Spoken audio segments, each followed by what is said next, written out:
Border Patrol stopped the old man until they saw his classified military ID. The checkpoint sits 14 miles north of the Mexican border, where Highway 86 cuts through the California desert like a scar. It's 02:47 hours. The Milky Way sprawls overhead, indifferent to the men and women working beneath it. Floodlights turn the inspection station into an island of harsh white light surrounded by infinite darkness. Agent Maria Santos has been working graveyard shift for 3 years. She knows this stretch of road the way a surgeon knows anatomy. Every curve, every pull-off, every place where coyotes try to slip through. Tonight is quiet. A few truckers, some late-night travelers heading to Yuma. Nothing unusual. Then the vehicle appears. It's a 1987 Ford F-150, rust around the wheel wells, Arizona plates, moving at exactly the speed limit, not a mile over, not a mile under. The kind of careful driving that sometimes means nothing and sometimes means everything. Santos steps forward as the truck approaches. Her partner, Agent Derek Reyes, hangs back near the booth, one hand resting casually near his sidearm. The truck stops. The window rolls down. Behind the wheel is an old man, 83 years old, maybe 85. Difficult to tell in the floodlights. His face is a topographic map of age, deep lines, weathered skin, gray stubble on a jaw that might have been strong once. He wears a faded denim jacket over a flannel shirt, a mesh baseball cap with no logo. His eyes are what catch Santos's attention, pale blue, alert. The kind of eyes that have seen things and learned to hide the seeing. "Good evening, sir," Santos says. "U.S. Border Patrol, citizenship, American." His voice is quiet, gravelly, like rocks tumbling in a dry riverbed. "Where are you coming from tonight?" "Mexicali." Santos notes this. Mexicali is just across the border. Plenty of legitimate reasons to be there. Plenty of illegitimate ones too. "What was the purpose of your visit?"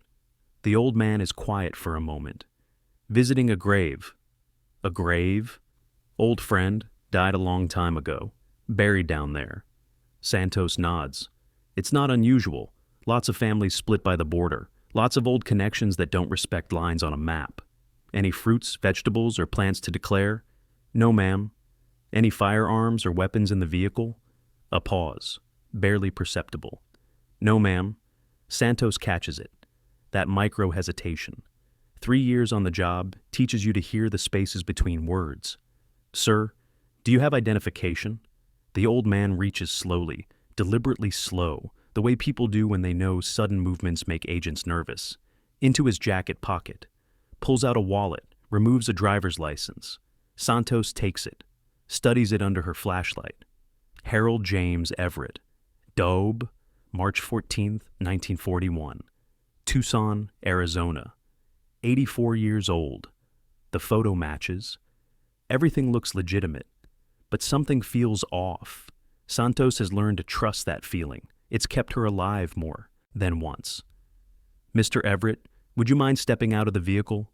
The old man looks at her, those pale eyes assessing, not hostile, just careful.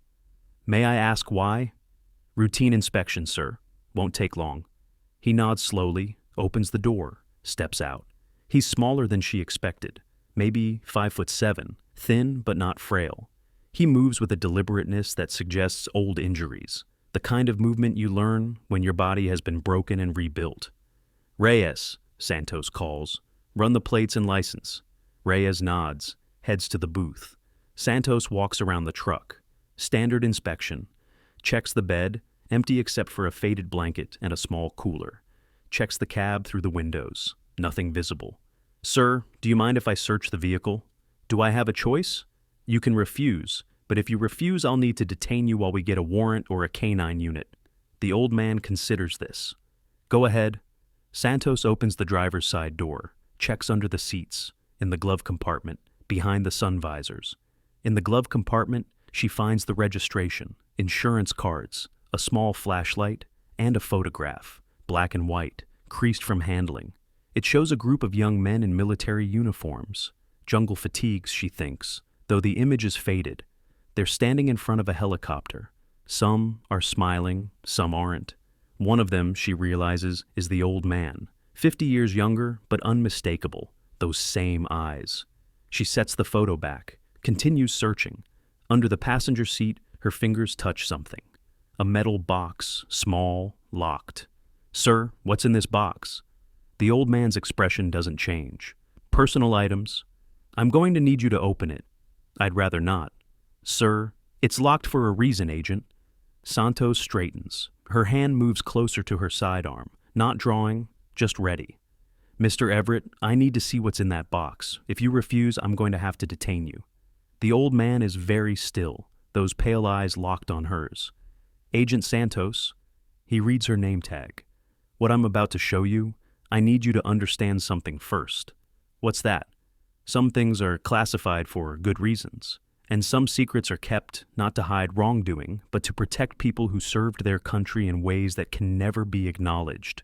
Santos feels a chill despite the desert heat still radiating from the asphalt. "Sir, I don't know what you're talking about, but I need to see inside that box." The old man reaches into his jacket, slowly, hands visible, and removes a small key on a cord around his neck. He bends down, unlocks the box, opens the lid. Inside, resting on black velvet, are 3 items. A military ID card, but not like any Santos has ever seen. No photo, no name, just a number, a barcode, and a seal she doesn't recognize. A medal, bronze. The shape is unfamiliar, not any standard military decoration she knows, and a folded piece of paper, yellowed with age. The old man removes the ID card, hands it to Santos. "Call this number," he says. "Tell them you have Everett 77 at the Salton checkpoint. They'll tell you what to do." Santos looks at the card, at the number printed on the back, at the seal that looks almost like, but that can't be right. "Sir, what is this?" "It's who I am," the old man says quietly. "Who I was. Who I still am, apparently, even after all these years." Reyes approaches. "Maria, the plates and license are clean, but there's something weird." "What?" "When I ran his name through the system, I got a flag. Not a warrant, not a bolo, just a flag. Says to contact a number if we encounter him." He looks at the old man. "Same number that's on that card." Santos stares at the ID, at the old man, at the number. "Reyes, watch him. I'm going to make a call." The phone rings twice before someone answers. Identification number. A woman's voice, flat, professional, no greeting. Santos reads the number from the card. 774291 Alpha. Silence. Then, "Hold." Santos waits. The desert wind picks up, carrying the smell of creosote and dust. Out by the truck, the old man stands motionless. Reyes keeps a respectful distance, hand near his weapon but not threatening. 3 minutes pass, then a different voice comes on the line. Male, older, authority in every syllable. "This is Director Crawford. Who am I speaking with?" "Agent Maria Santos, U.S. Customs and Border Protection, Salton Checkpoint." "Agent Santos, you have Harold Everett at your location?" "Yes, sir. We stopped him for routine inspection. He's carrying an unusual ID card and—" "Stop the search." Santos blinks. "Excuse me? Stop the search. Do not open any containers. Do not ask any more questions. Do not detain Mr. Everett." "Sir, with respect, I can't just—" "Agent Santos." The voice hardens. "I'm going to give you a verification code. You're going to call your sector chief. He's going to confirm that what I'm telling you is legitimate, and then you're going to let Mr. Everett continue on his way. Do you understand?" Santos's mind races. This isn't protocol. This isn't anything she's trained for. "What verification code?" He gives her a string of letters and numbers. She writes them down. "Call your sector chief," Crawford repeats. "I'll wait." Santos puts the call on hold, dials her sector chief's personal line, the one reserved for emergencies. Chief Wilson answers on the 4th ring, his voice thick with sleep. "This better be good, Santos." "Sir, I have a situation at the Salton checkpoint. An elderly male subject with an unusual ID. I called the number on it and spoke with someone claiming to be Director Crawford. He gave me a verification code and told me to release the subject without completing the inspection." Silence. "Read me the code." She does. More silence. Then Wilson's voice changes, becomes very alert. "Santos, listen to me carefully. You're going to do exactly what Director Crawford told you. You're going to let that man go. You're going to forget this conversation ever happened, and you're never going to speak of this to anyone. Do you understand?" "Sir, I don't—" "Do you understand?" Santos swallows. "Yes, sir." "Good. And Santos, whatever you think you know about what's in that truck or who that man is, you're wrong. And it's better for everyone if you stay wrong." The line goes dead. Santos stands in the booth, phone in hand, trying to process what just happened. She walks back to the old man. He's still standing by the truck, patient, like someone who's waited for things far longer and in places far worse than a desert checkpoint. "Mr. Everett, Agent Santos, you're free to go." He nods. No surprise, no relief, just acknowledgement. "Thank you." He starts toward the truck, then stops, turns back. "You're wondering what this is about. I'm not supposed to wonder, but you are anyway." A ghost of a smile crosses his weathered face. "You're good at your job. You trust your instincts. That's rare." Santos says nothing. "I can't tell you everything," the old man says, "but I can tell you this. I spent 40 years doing things that kept this country safe, things that no one will ever know about. No parades, no medals you can wear in public, no acknowledgement that any of it ever happened." He gestures at the checkpoint, at the flag flying overhead. "You protect this border. You see threats every day, but there are other borders, other threats, the kind that don't show up on any map." Santos feels that chill again. "What kind of threats?" "The kind that require men to become ghosts, to disappear into places where America officially doesn't operate, to do things that America officially doesn't do." He pauses. "And then to come home and pretend none of it happened, for the rest of their lives." "And the grave you visited? In Mexicali?" The old man's eyes darken. "A friend. The best man I ever knew. He died on a mission in 1973. Officially, he was never there. Officially, the mission never happened. But I was there. And I visited his grave every year for 51 years. Because someone has to remember." Santos doesn't know what to say. "Go back to your job, Agent Santos. Protect the border you can see. But know that there are people protecting the borders you can't see. Some of us are still alive. Most of us aren't." He gets in the truck, starts the engine. "Wait," Santos says. He pauses. "What's in the box, really?" The old man looks at her for a long moment. "Proof that I existed. That what I did mattered. That's all any of us have, in the end." He drives away. The taillights disappear into the darkness, heading north toward a life that Santos will never know anything about. She stands at the checkpoint, watching the empty road. Reyes approaches. "What the hell was that about?" Santos shakes her head. "I don't know, and we're not supposed to find out." "But, Reyes," she turns to him. "Forget it. Forget him. Forget tonight." She walks back to the booth, back to the floodlights and the routine and the border she can see. But she doesn't forget. She never forgets. 73 miles north, Harold Everett pulls into a rest stop. He sits in the cab for a long time, engine off, staring at the stars through the windshield. His hands are shaking, not from fear, from memory, the checkpoint, the questions, the moment when he thought, after all these years, that the walls might finally close in. He reaches under the seat, opens the metal box again, the ID card, the medal, the folded paper. He unfolds the paper carefully.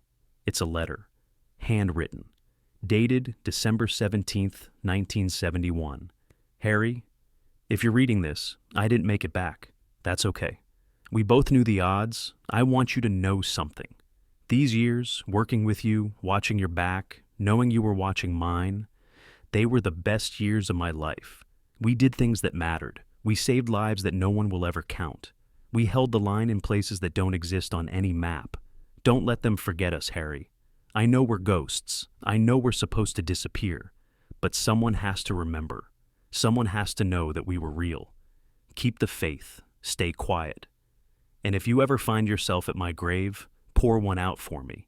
Your brother in everything but blood, Thomas Harold, folds the letter, places it back in the box. Thomas Hartley, the best man he ever knew, dead in a jungle that America was never officially in, fighting an enemy. America was never officially fighting. Harold was supposed to be on that mission. A last-minute change. One of the brass needed him for a different operation, and Thomas went instead. 51 years of survivor's guilt. 51 years of visiting a grave that officially doesn't exist. Harold closes the box, locks it, tucks the key back under his shirt. He starts the truck and keeps driving. Harold Everett's apartment is in a quiet complex in Tucson, nothing fancy. One bedroom, one bathroom, a kitchenette that he barely uses. The kind of place where old men go to wait. He's been waiting for 40 years. After the checkpoint, he sleeps poorly, dreams of jungles and rivers and faces he hasn't seen in decades. Dreams of Thomas, young and laughing, the way he was before everything went wrong. He wakes at 0400, old habits. Sits in his chair by the window and watches the city slowly come to life. At 0730, there's a knock on his door. Harold doesn't get visitors. Hasn't for years. His wife died in 2008. His children, both of them, believe he was a simple army clerk who spent his career pushing papers. They live in other states. They call on holidays. They don't know anything. He approaches the door carefully, checks the peephole. Two men in suits, young, fit, the kind of fit that comes from government training programs. Harold sighs, opens the door. "Mr. Everett, you know who I am." The taller one, dark hair, sharp jawline, nods. "I'm Agent Pierce. This is Agent Dominguez. We're with the agency." "I figured. Come in." They enter, look around the sparse apartment, the bare walls, the single photograph on the shelf, Harold in his 50s, standing with a woman who must be his wife. "Nice place," Pierce says. "It's a place." Harold gestures to the couch. "Sit if you want. I'm not making coffee." They remain standing. "Mr. Everett, we need to talk about what happened at the checkpoint last night." "I figured that too." "You crossed into Mexico without notifying anyone. You visited a location that's flagged in our systems, and you were stopped by Border Patrol while carrying classified materials." Harold lowers himself into his chair. His knees ache. Everything aches. "The materials are mine. They were issued to me in 1969. No one ever asked for them back. That's unusual. Everything about my career was unusual." Dominguez speaks for the first time. "Mr. Everett, your file is incomplete. Large sections are redacted or missing entirely. We know you were operational from 1962 to 1989. We know you were involved in activities across Southeast Asia, Central America, and Africa. But the specifics are classified above your clearance level," Harold says calmly. "Probably above your director's clearance level, too." "That's what we were told," Pierce admits. "But you understand our concern. A former operative, traveling internationally without notification, carrying unauthorized materials. The materials aren't unauthorized, they're mine. And I've made that trip every year for 51 years. Your predecessors knew about it. They looked the other way because they understood." "Understood what?" Harold looks at them. These young men with their suits and their clearances and their belief that everything can be filed and categorized and controlled, that some debts can't be paid with paperwork, some loyalties don't expire, and some of us earn the right to be left alone. The agents exchange glances. "Mr. Everett," Dominguez says carefully, "we're not here to cause problems. We're here because Director Crawford wanted us to check on you, to make sure you're okay." "Crawford," Harold snorts. "I knew his father. Good man. The son is too bureaucratic, but he means well." "He said you might say that." Harold almost smiles. "Did he also tell you why I still have that ID card? Why they never deactivated my clearance?" "He said we should ask you." Harold is quiet for a moment. Then he stands, slowly, joins protesting, and walks to the closet. He pulls out a cardboard box, sets it on the coffee table, opens it. Inside are files, photographs, maps, decades of accumulated intelligence.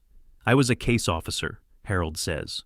"Ran operations in places America wasn't supposed to be. Cambodia, Laos, Nicaragua, Angola, places you've read about in sanitized reports but never understood." He pulls out a photograph. A group of men in jungle fatigues, faces painted, standing near a river. "This was my team. Operation Nightfall, 1971. 6 men went in, 2 came out." He pulls out another. A younger Harold shaking hands with a man in a general's uniform. "That's General Westmoreland. He's thanking me for an operation that killed a North Vietnamese intelligence chief, an operation that officially never happened." Another photograph. Harold with a different group, different jungle. "Operation Quiet Thunder, 1983, Nicaragua. We prevented an assassination that would have destabilized the entire region. 4 of my men died. Their families were told they died in training accidents. He looks at the agents. You want to know why they never deactivated my clearance? Because I know too much.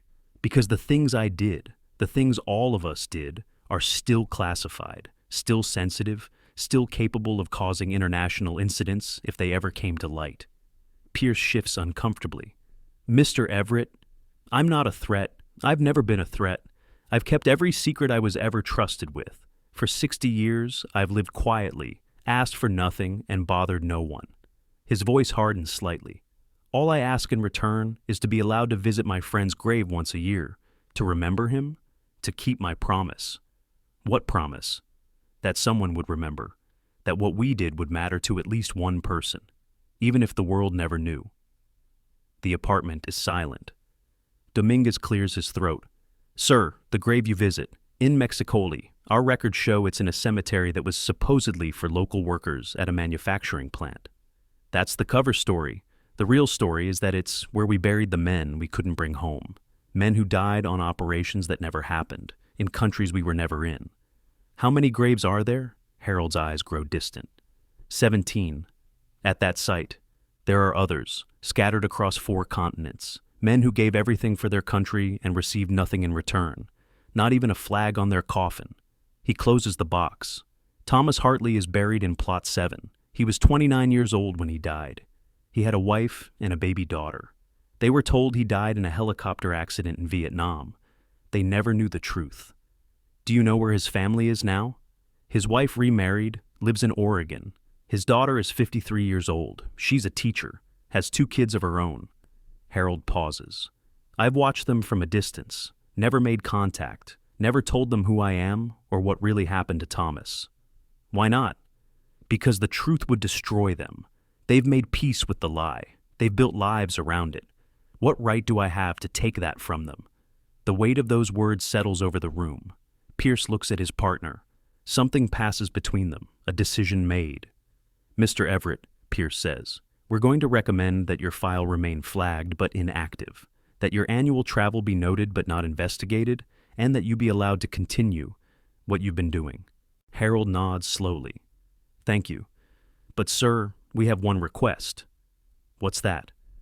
The agency is putting together a historical archive, classified of course, but we want to preserve the memories of operations that can never be made public, so that future generations, at least those with clearance, can understand what was sacrificed. He gestures at the box. Would you be willing to contribute, to tell your story, even if it can never leave those walls? Harold looks at the box, at the photographs, at decades of secrets and silence and wait. I'll think about it. 3 months later, Harold Everett walks into a nondescript building in Northern Virginia. No sign on the door, no markings, just another government facility in a region full of them. Inside, he's escorted to a conference room, clean, modern, a camera on a tripod, ready to record. Director Crawford is there, older than Harold expected, gray hair, tired eyes, the weight of responsibility evident in every line. Mr. Everett, thank you for coming. Thank you for the invitation. They shake hands. Crawford's grip is firm but respectful. Before we begin, Crawford says, I want you to know something. My father spoke of you often. He said you were the best operator he ever worked with, that you did things no one else could do, and you did them without complaint or recognition. Your father was a good man. I was sorry to hear of his passing. He died in 2019, peacefully, which is more than most in our profession can hope for. Harold nods. That's true. They sit across from each other. The camera rolls. This recording will be classified at the highest level, Crawford explains. It will be preserved in the agency's historical archive, accessible only to directors and those with specific authorization. I understand. In your own words, Mr. Everett, tell us your story. Harold takes a breath, looks at the camera, at the lens that will preserve his words for generations he'll never meet. My name is Harold James Everett. I was recruited by the Central Intelligence Agency in 1962. I was 21 years old. Over the next 27 years, I participated in operations across 4 continents. Operations that officially never happened. He pauses, collects himself. I'm not here to justify what we did. Some of it was necessary, some of it was questionable. All of it was ordered by people who believed they were protecting American interests.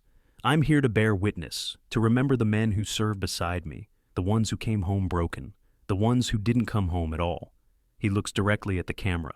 Thomas Hartley was my partner for 7 years. We went through training together, served together in Vietnam, Laos, Cambodia. He saved my life more times than I can count.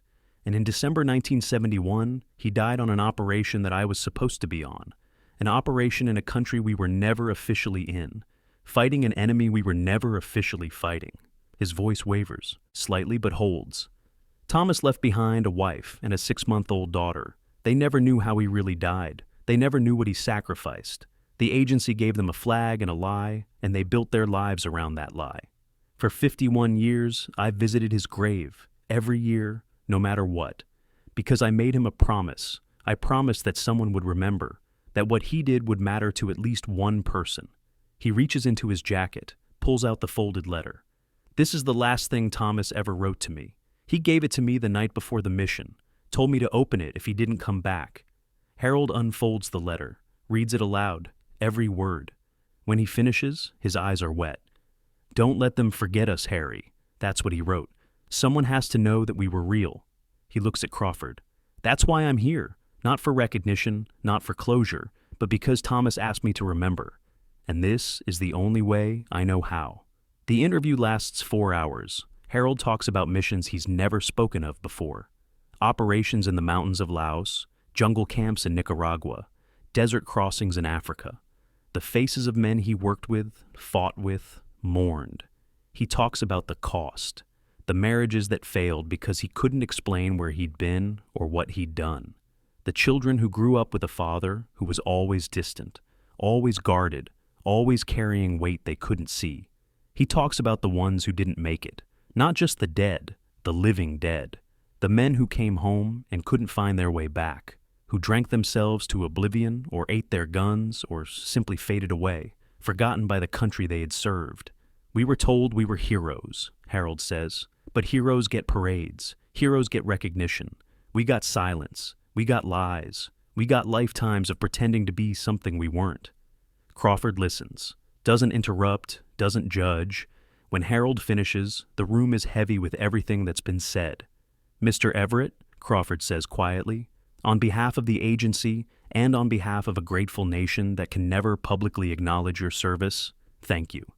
Harold nods. Don't thank me. Remember us. That's all any of us ever wanted. A week later, Harold receives a package at his apartment. No return address, no markings, just a plain brown envelope. Inside is a photograph, the one from his file, the group shot from Operation Nightfall. 6 men standing by a river, young, alive, full of purpose. On the back, someone has written, remembered. The agency. Harold stares at it for a long time. Then he walks to his closet, pulls out a frame he's kept empty for years, places the photograph inside. He hangs it on his wall next to the picture of his wife. For the first time in decades, the men of Operation Nightfall are visible, not to the world, but in his home, where he can see them every day. 6 months later, Harold makes his 52nd trip to Mexicali. The drive is long. His body complains, but he makes it. The cemetery is quiet, the same as always. 17 graves marked with simple stones, names that mean nothing to anyone but him. He stands at plot 7, Thomas Hartley's grave. Hey, Tom. The wind rustles through the dry grass. I did it. I told them. Everything. Put it on the record. Someone will know now, not the public, but someone. He reaches into his pocket, pulls out a small bottle of whiskey, Thomas's favorite brand. I kept my promise. Took me 50 years, but I kept it. He pours a measure on the grave, takes a sip himself. I'm getting old, Tom. Don't know how many more of these trips I've got in me, but I'll keep coming as long as I can. He stands there as the sun sets, as the stars come out, as the desert grows cold. You asked me not to let them forget. I didn't. I won't. And now there's a record. Now there's proof. Now someone else will remember when I'm gone.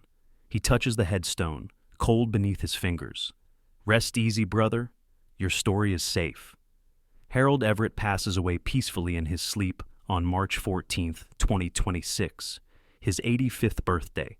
The agency sends a representative to the funeral, just one, a young woman who stands in the back and says nothing.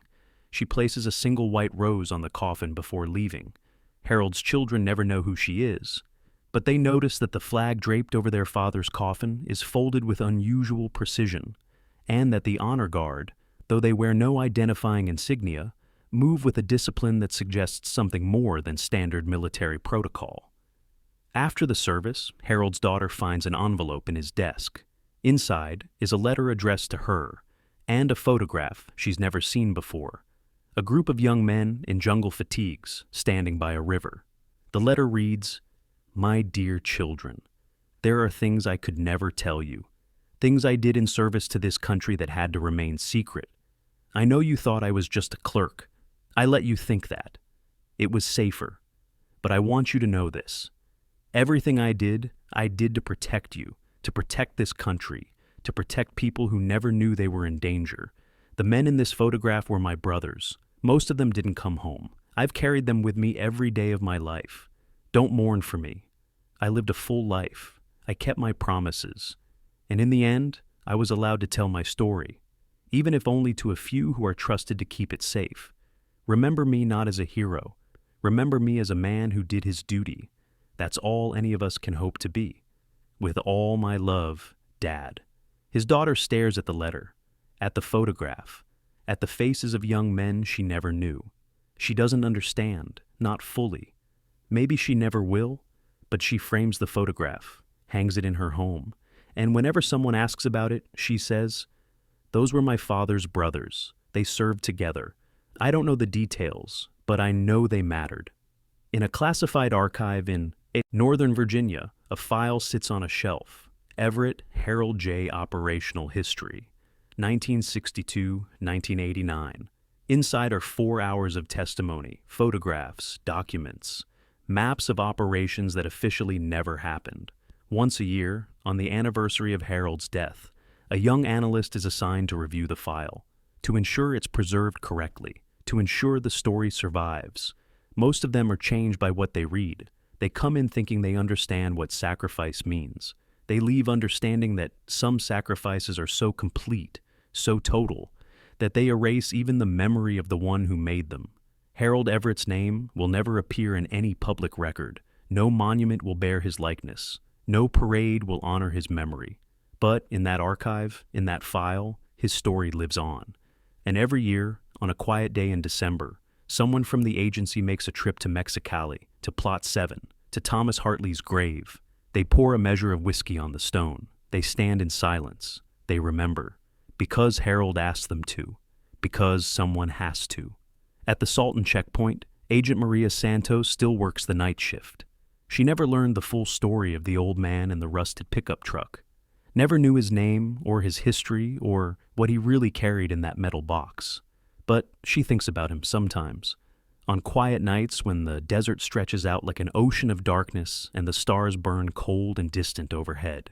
She thinks about the borders we can see and the borders we can't. About the men and women who protect both. About the secrets that keep us safe and the silence that keeps those secrets.